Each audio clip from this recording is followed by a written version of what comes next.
I'm Christine Frizzau in Washington. Nearly 5 years after the coronavirus outbreak ravaged the world, the question of how and why it started is still not fully answered. It turns out the search for those answers carries on. With new evidence, it may be stepped up in the months ahead. For a virus so indiscriminate and so deadly, lawmakers say it's disgraceful we still know so little about its origins. Right now, are we prepared for what will come next, given our current capacity?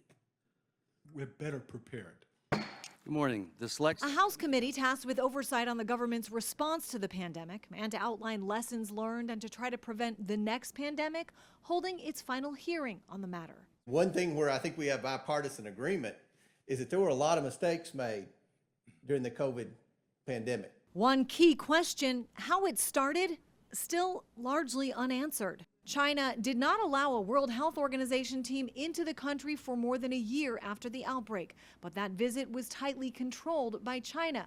One scientist insisting the team was pressured to omit mention of the lab leak theory, instead making this public statement. The laboratory incident hypothesis is extremely unlikely. But Senator Rand Paul, in line to chair the Homeland Security Committee, has insisted for years the U.S. also had a role in funding research at the Wuhan Institute of Virology, in the same city the virus is believed to have started.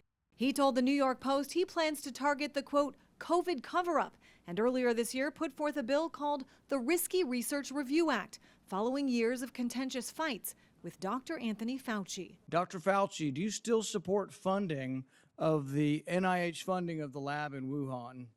The NIH has not ever and does not now fund gain-of-function research in the Wuhan Institute. That research, who was behind it and how it was funded, has remained central to oversight hearings here on Capitol Hill. With evidence, we'll learn more about it when Republicans are in charge in both the House and the Senate.